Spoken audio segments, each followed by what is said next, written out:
Զրուցում ենք քաղտեխնոլոգ Արմեն Բադալյանի հետ։ Պարոն Բադալյան, նախօրեին կառավարությունը հրապարակեց Արցախյան կարգավորման փաստաթղթեր, բայց ինչպես ասում են, մի շարք կարևոր փաստաթղթեր դուրս են մնացել այդ հրապարակումից, ինչպես օրինակ Քիվեսթը, կխնդրեմ ասեք, թե ինչու հիմա որոշեցին այդ փաստաթուղթը հրապարակել եւ ինչ կարևոր հանգամանքներ, փաստաթղթեր դուրս մնացին այդ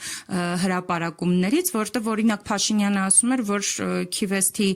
փաստաթուղթը հրապարակելու կարիք չկար։ Առաջին, ինչու հիմա որոշեցին հրապարակել, որտեղ այդ փաստաթղթերը հələ ոչ մեկին հետաքրքիր չի, բացի Արցախյան հարցով զբաղվող փորձագետ, պատմաբան փորձագետներ եւ պատմաբաններից։ Հասարակության համար դա որևէ նշանակություն չունի։ Դրա հրապարակումը ոչ բարձրացնում, ոչ իջացնում վարչապետի եւ իշխող քաղաքական ուժի վարկանիշը։ Այսինքն դա լույս բոդամ չի, դրա համար հրապարակեցին։ Երկրորդ, ինչու չհրապարակեցին որոշ փաստաթղթեր, որպես ինդիմությունը սկսի քննարկել, բա ուր այս փաստաթուղթը չկա, բայց փաստաթուղթը պետք է լինի, սա չկա, սանով մեղին հանձնում է, սանով այսինքն անիմաստ քննարկումների որոշակի ժամանակաշրջան ապահովելու համար։ Ընդհանրապես դա։ Ինչ է դիմությունը ցույց տված, որ ինքը շատ լավ այդ ժողովրդական լեզվով ասած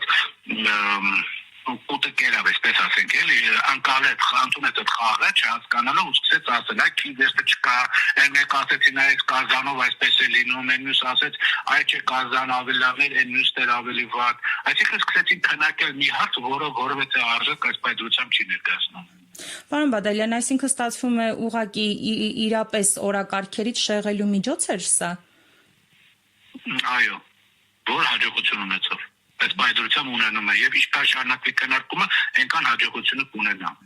Հիմա մի օրակարգ ընդամենը իշխանապողություն։ Մնացած բոլոր օրակարգերը երկրորդական են։ Իսկ սրանով եւս մեկ անգամ չի ուզում ցույց տալ, որ այնուամենայնիվ Արցախի հանձնումը իր հետ բացարձակ ոչ մի կապ չուներ եւ դա արվել էր 30 տարի առաջ։ Հա առանց դրել էր ինքը ասում։ Առանց հրապարակում էր ասում։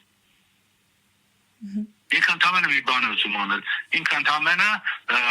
այսպես իշխանապողության ուշադրություն իշխանապողության հարցից շեղելու տարբեր հարցեր է դնում շրջանառության մեջ։ Շատ հասկանալով, որ այս հարցը այլևս ակտուալ չէ։ Ընդհանրապես հասարակության համար ակտուալ չէ այլևս։ Արցախի հարցը սպայդրության փակ է։ Կարևոր չէ Քիվեսթն է լավ, բան է Կազանն է լավ, թե չգիտեմ այնտեղ ԵԱԿ կամ իսկի խմբի 45-66 բանաձևը լավ։ Ընդհանրապես կապ չունի։ Պարոն Բադալյան, փորձագետները ասեմ այդ հարցով զբաղվող փորձագետի եւ պատմաբանին է հետաքրքիր մասնագիտական տեսակետից, մնացած ոչ մեկին դա հետաքրքիր չի։ Եվս մեկ հարց, այսինքն սա մտնում է իշխանության այսպես նախընտրական օրակարգի մեջ, որ ամենակարևոր թեմաները ընտրություններից առաջ դուրս են մնում,